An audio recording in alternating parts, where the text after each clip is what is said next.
สวัสดีเจ้าคลิปนี้นะเจ้าเราจะมาอู้ถึงเนื้อในภาษาเหนือคำว่าเนื้อเปิ่นจะห้องว่าจิ้นจิ้นก็คือเนื้อบ่ว่าจะเป็นเนื้อหมูกะจิ้นหมูเนื้อวัวกะจิ้นวัว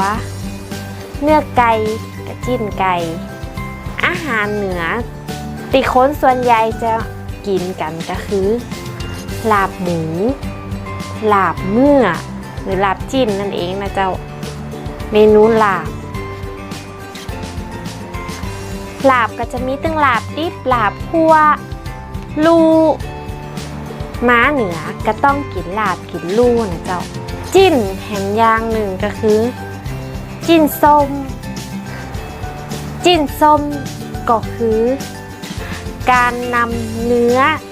หมูไปหมักกับเกลือกระเทียม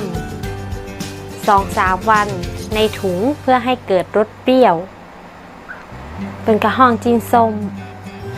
ถ้าชอบคลิปนี้ก็อย่าลืมกดไลค์กดแชร์กดติดตามให้เย้เต้นหน่อยเจ้า